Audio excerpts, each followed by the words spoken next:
नमस्कार, खबरों का पंचनामा देख रहे हैं आप। मैं हूं आपके साथ पूजा। हम लेकर आए हैं देश और दुनिया की 5 बड़ी खबरें, जिसमें चर्चा के लिए मेरे साथ स्टूडियो में मौजूद हैं कैपिटल टीवी के editor in chief doctor Manish Kumar. Doctor साहब, बहुत बहुत स्वागत है आपका। धन्यवाद। सबसे पहले नजर हेडलाइंस पर। विदेश से लौटते ही बड़े एक्शन में पीएम मोदी। दिल्ली में बुलाई मंत्री परिषद की अहम बैठक, सारे मंत्रियों संग समीक्षा, बड़े फैसलों का ऐलान संभव। शुभेंदु अधिकारी का नॉन स्टॉप एक्शन जारी, बंगाल से घुसपैठियों को डिपोर्ट करने की प्रक्रिया शुरू, लागू हुआ सीएए, बकरीद पर गाय की कुर्बानी पर भी रोक, स्कूलों में वंदे मातरम अनिवार्य। पाल्टा में भारी वोटिंग, सुरक्षा के बेहद कड़े इंतजाम, निडर होकर वोट डालने पहुंचे लोग। तो वहीं टीएमसी में बड़ी फूट, अभिषेक बनर्जी पर पड़ी आफत। मुसीबत में फंसे राहुल गांधी, राहुल के खिलाफ दिल्ली पुलिस में शिकायत, पीएम गृह मंत्री के लिए गद्दार शब्द के इस्तेमाल पर एफआईआर की मांग। एक और दुश्मन ढेर, मारा गया पुलवामा अटैक का मास्टरमाइंड हमजा बुरहान, धुरंधर स्टाइल में मर्डर, बुरहान को पीओके में अज्ञात हमलावरों ने मारी गोली।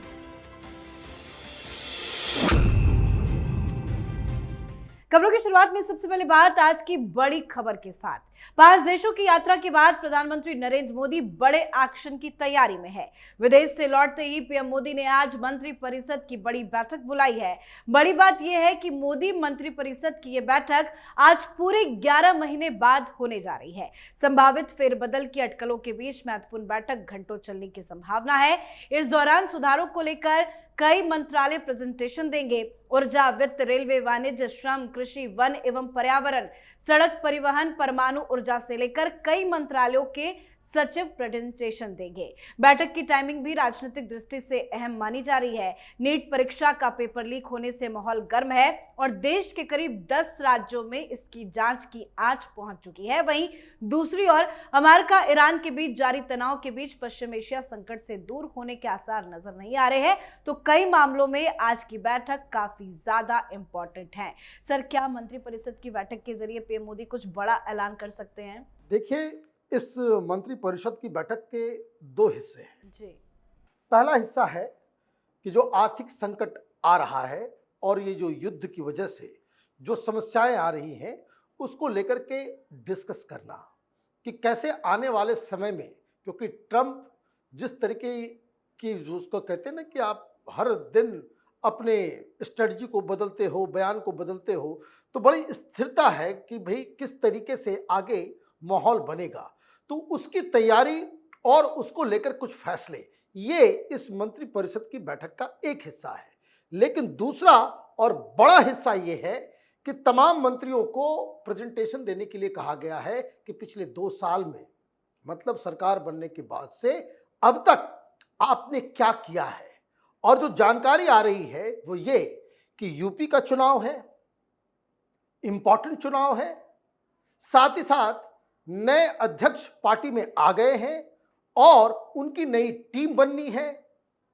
तो पार्टी के अंदर कुछ नेताओं को मंत्रिपरिषद में लाया जाएगा और मंत्रिपरिषद से कुछ लोगों की छुट्टी होने वाली है कि जो लोग अंडर परफॉर्म कर रहे हैं, जो मंत्री मन लगा करके काम नहीं कर रहे हैं, जिससे प्रधानमंत्री मोदी खुश नहीं है, उनको बाहर भेजा जाएगा। कुछ मंत्रियों के डिपार्टमेंट्स बदले जाएंगे और कुछ नए चेहरों को जगह दिया जाएगा। तो ये उसके संदर्भ में आप देखिए कि ये ज्यादा महत्वपूर्ण है। बिल्कुल, तो कुछ बड़े बदलाव भी हो सकते हैं। अब आज शुभेंदु अधिकारी के बड़े फैसले की। मुख्यमंत्री शुभेंदु अधिकारी ने एक ऐसा ऐतिहासिक और कड़ा फैसला लिया है जिसकी गूंज दिल्ली तक सुनाई दे रही है। बांग्लादेश के गलियारों में भी हड़कंप मच गया है। खबर यह है कि शुभेंदु सरकार ने सीएए को पूरी तरह जमीन पर उतारने का आधिकारिक ऐलान कर दिया है। सीएए के तहत अवैध बांग्लादेशी घुसपैठियों के खिलाफ तत्काल डिपोर्ट करने की प्रक्रिया शुरू करने की घोषणा भी की जा चुकी है। वहीं राज्य के सभी सरकारी और सहायता प्राप्त स्कूलों में सुबह की असेंबली में वंदे मातरम को अनिवार्य कर दिया गया है। सभी स्टूडेंट्स को इसमें शामिल होना ही पड़ेगा। साथ ही गौ हत्या को लेकर नियम और ज्यादा सख्त हो चुके हैं। पश्चिम बंगाल पशु वध नियंत्रण अधिनियम 1950 को सख्ती से लागू करने के लिए नई अधिसूचना जारी कर दी गई है। सर, रुकने के मूड में नहीं लग रहे हैं शुभेंदु अधिकारी, हर दिन नए फैसले ले रहे हैं। बिल्कुल नहीं रुकना चाहिए और यही हर सरकार से लोग एक्सपेक्ट करते हैं कि समाज के अंदर जिस तरीके से जो सरकार चल रही थी और एक अलग किस्म का वातावरण बना हुआ था, उसको कैसे बदला जाए, उसके लिए आपको इस तरह के फैसले तो लेने ही पड़ेंगे। आपको लोगों ने वोट किया है आपके मैनिफेस्टो के ऊपर, आपके बयानों के ऊपर, आपके वादों के ऊपर। तो कई सारे वादे जो जनता से जुड़े हुए थे, चाहे वो इंश्योरेंस का हो, घर का हो, या फिर केंद्र से आने वाली जो तमाम योजनाएं जिसका लाभ अब तक ममता बनर्जी लोगों तक पहुंचाने नहीं देती थी, उन सबको पहुंचाने का काम, वो फैसले तो ले ही लिए गए। घुसपैठियों को भगाना है, ये एक बहुत बड़ा वादा था, और आज शुभेंदु अधिकारी ने कहा कि हमने सीए लागू कर दिया। सीए लागू होने का मतलब ये है कि 7 धर्म, जिसमें हिंदू हैं, पारसी हैं, क्रिश्चियन हैं, सिख हैं, इन सारे लोगों को छोड़ के जो मुस्लिम घुसपैठिए जो बांग्लादेश से आए हैं, जो वहां से जो माइग्रेट करके बंगाल के अंदर रुके हुए हैं, उनको चिन्हित करना, डिटेक्ट, डिलीट का मतलब उनको चिन्हित करके तमाम योजनाओं, तमाम लिस्ट, सरकारी दस्तावेज जो उन्होंने बनाया, उस सब को डिलीट किया जाएगा और बीएसएफ के पास देकर के उनको डिपोर्ट किया जाएगा। ये फैसला ऑलरेडी लिया जा चुका है, इसको इंप्लीमेंट करना शुरू कर दिया गया है। ये इंपॉर्टेंट इसलिए है कि ममता बनर्जी कहती थी कि मेरी जान चली जाएगी लेकिन बंगाल के अंदर सीए लागू नहीं होने देंगे। अब क्या हो रहा है, क्लियर कट समझ लीजिए, जो हिंदू या क्रिश्चियन या सिख बांग्लादेश से भारत आए हैं उनको नागरिकता दी जाएगी, और जो मुसलमान आए हैं उनको डिपोर्ट किया जाएगा। ये तो एक बड़ा फैसला हो गया। और वंदे मातरम मदरसों में भी गाया जाएगा। जितनी सरकारी स्कूल, तो जो रजिस्टर्ड मदरसे हैं, जो सरकार से पैसे लेकर के जो मदरसा चल रहा है, वहां वंदे मातरम भी गाना पड़ेगा। ये भी आदेश दे दिया गया है। लेकिन समझ में नहीं आती ये बात कि ममता बनर्जी को क्या हो गया है। वो हाईकोर्ट आज चली गई, हालांकि कोई फैसला नहीं आया उसके ऊपर। वो हाईकोर्ट इसलिए चली गई कि बकरीद आने वाला है। कैपिटल टीवी में हम पिछले 1 सप्ताह से कह रहे हैं कि बकरीद आएगा और वहां गाय को काटने की जो प्रथा है, वो उसके ऊपर शुभेंदु अधिकारी ने सख्ती से मना किया है। अब हाईकोर्ट में मामला गया है, अब हाईकोर्ट से क्या फैसला आता है उसका इंतजार करना पड़ेगा। जी, तो शुभेंदु सरकार जबरदस्त एक्शन में है। साथ ही आज पश्चिम बंगाल की फाल्टा विधानसभा सीट पर रिपोलिंग हुई। दोबारा हुए मतदान को लेकर चुनाव आयोग पूरी तरह से सतर्क नजर आया। सुरक्षा व्यवस्था को पहले के मुकाबले लगभग दोगुना किया गया था, ताकि किसी भी प्रकार की गड़बड़ी या हिंसा की आशंका को रोका जा सके। फाल्टा विधानसभा क्षेत्र के सभी 285 मतदान केंद्रों पर इस बार केंद्रीय अर्धसैनिक बलों की मजबूत तैनाती रही। हर बूथ पर 8 सीएपीएफ जवान तैनात किए गए, जबकि 29 अप्रैल के मतदान के दौरान केवल 4 जवानों की ड्यूटी लगाई गई थी। इस बार किसी भी तरह की अनियमितता की कोई गुंजाइश नहीं छोड़ी गई, और इस वजह से लोग निडर होकर घर से बाहर भी निकले और जबरदस्त बम्पर वोटिंग हुई है। भारी बम्पर वोटिंग का अंदाजा जहांगीर खान को भी था, इसी वजह से वो मैदान छोड़कर पहले ही भाग गए थे। साथ ही बंगाल में बुलडोजर कार्रवाई को लेकर टीएमसी में डर और खौफ का माहौल है। टीएमसी में फूट भी बढ़ती जा रही है। 2 टीएमसी नियंत्रित नगर पालिकाओं में पार्षदों ने सामूहिक इस्तीफा दे दिया और पार्टी से दूरी बना ली। कुछ पार्षद बीजेपी में जा सकते हैं, ऐसी भी खबरें सामने आ रही है। सर, बम्पर वोटिंग हुई है फाल्टा में, साथ ही टीएमसी की बात करें तो क्या कुछ चल रहा है? देखिए, बम्पर वोटिंग तो हुई, लेकिन बम्पर वोटिंग एक तरफा हुई। समस्या ये है, और जो जानकारी फाल्टा से मिल रही है कि इस बरखुरदार ने तो, ये पुष्पा भाग तो गया, बोला था झुकेंगे नहीं, रेंगने लग गया, वो भाग गया, लेकिन उसका नाम भी बैलेट बॉक्स के ऊपर था और वहां उसको भी कुछ वोट्स मिल रहे हैं। अब देखना है भी कितना वोट आता है, बिना डराए धमकाए। नाम तो तुम्हारा है वहां पे, तुम्हारी असलियत कितनी है, कितनी ताकतवर हो, वो इस रिजल्ट से मालूम चलेगा। तो फाल्टा सीट इसलिए इंपॉर्टेंट है क्योंकि अभिषेक बनर्जी ने इसे अपने नाक का सवाल बनाया था। उसने ये बयान दिया कि ये डायमंड हार्बर मॉडल है फाल्टा, यहां दुनिया की भी कोई भी ताकत हमारे इस मॉडल को क्रैक नहीं कर सकती, ये तो धाराशाही हो गया। तो ये एक बड़ी खबर, और इसका इंपैक्ट फाल्टा में जहांगीर खान ने अपने आप को विड्रॉ कर लिया। इस वजह से पार्टी के अंदर और खास करके अभिषेक बनर्जी के खासम खास लोग ये लोग दरअसल ममता बनर्जी के सामने अभिषेक बनर्जी की, इसको कहते हैं ना कि पूरी इज्जत उतार दी। ये कहा कि भाई जब जहांगीर खान बिना पार्टी से कंसल्ट किए हुए उसने अपना नाम विड्रॉ किया, पार्टी से आपने क्यों नहीं निकाला? वो गुंडा है इसलिए।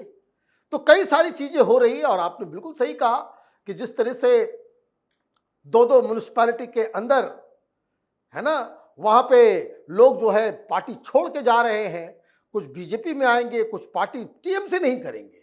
तो ये अगर हर जगह से इस तरह से खबरें आने लग गई तो ये समझिए कि जो हालत अभी वामपंथियों की है कि वो जमीन पे बिल्कुल शून्य हो चुकी, जैसे कांग्रेस है शून्य हो चुकी, वही हालत टीएमसी की होने जा रही है। जी, अब बात राहुल गांधी की मुसीबत की। बीजेपी युवा मोर्चा के प्रवक्ता अभिषेक दुबे ने राहुल गांधी के खिलाफ दिल्ली के तिगड़ी थाने में औपचारिक शिकायत दर्ज कराई है। ये शिकायत उस बयान को लेकर दी गई है जिसमें राहुल गांधी ने एक सार्वजनिक कार्यक्रम के दौरान प्रधानमंत्री नरेंद्र मोदी और गृह मंत्री अमित शाह के लिए गद्दार जैसे शब्दों का इस्तेमाल किया था। इस टिप्पणी के बाद राजनीतिक विवाद तेज हो गया और बीजेपी की ओर से इस पर कड़ी आपत्ति भी जताई गई थी। राहुल गांधी के खिलाफ विरोध प्रदर्शन भी आज कई जगहों पर देखा गया और अब राहुल गांधी के खिलाफ एफआईआर दर्ज कर कार्रवाई की तैयारी भी की जा रही है। क्या सर एक बार फिर से राहुल गांधी एक बड़ी कानूनी मुसीबत में फंसते दिखाई दे रहे हैं? देखिए, राहुल गांधी तो मुसीबत में तो वैसे ही मुसीबतों के पहाड़ में दबे हुए हैं। एक दो कानूनी केस है इनके ऊपर, लेकिन मुसीबत तो मुझे दिख रही है अखिलेश यादव की। भाई इन्होंने दिल्ली में केजरीवाल को हरवा दिया, ममता बनर्जी को हरवा दिया। ममता बनर्जी को ऐसे हरवाया ना, आप चुनाव से पहले ही कह दिया कि भाई बीजेपी आ रही है।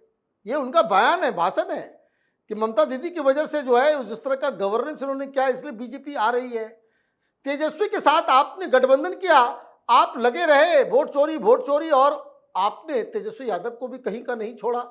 अब यूपी का चुनाव है और आप रायबरेली में जाकर के इस तरह की बातें करते हो, तो इस तरह की बातें करके, निगेटिव बातें करके आपको तो कोई प्रसिद्धि मिलेगी नहीं, लोग गालियां ही देंगे।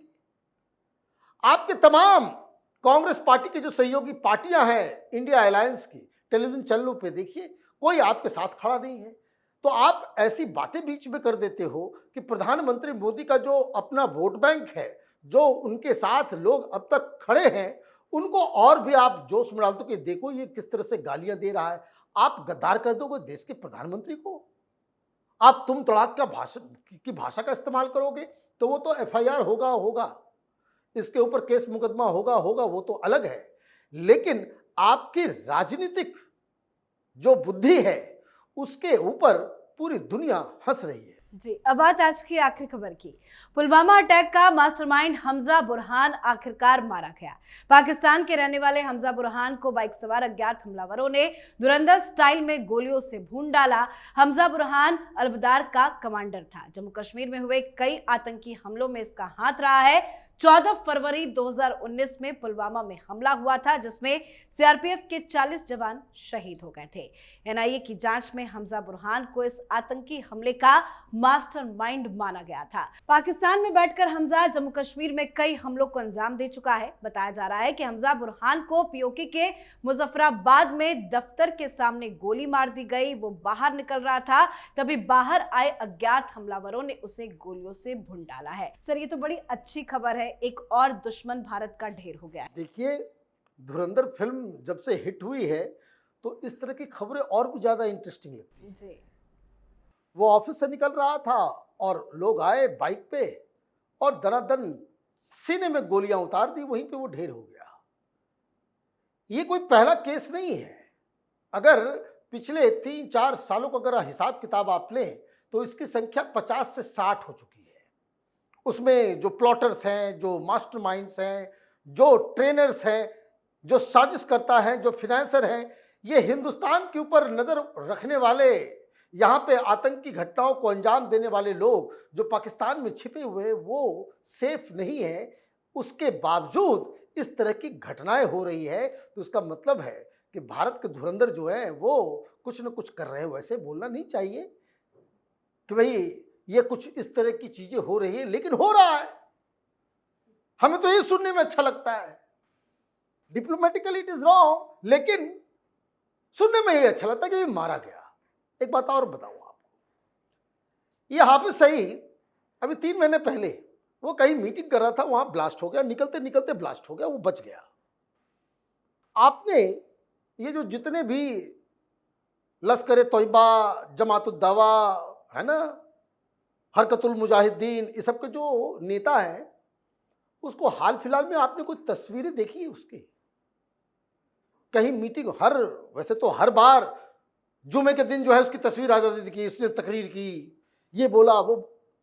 पिछले 4-5 महीने से सारे लोग अंडरग्राउंड हो गए, हाफिज सईद भी। सारे लोग अंडरग्राउंड इसलिए हैं कि उनको ये बात समझ में आ गई है कि पाकिस्तान में बैठने के बावजूद भी वो सुरक्षित नहीं है। और ये अजीत डोभाल को सैल्यूट हर हिंदुस्तानियों को करना चाहिए। बहुत बहुत धन्यवाद सर समझाने के लिए। धन्यवाद। तो खबरों का पंचनामा में आज के लिए फिलहाल इतना ही। देश विदेश की बाकी खबरों और उनके सटीक एनालिसिस के लिए देखते रहिए कैपिटल टीवी। हमें लाइक कीजिए, शेयर कीजिए और कैपिटल टीवी को सब्सक्राइब कीजिए। नमस्कार।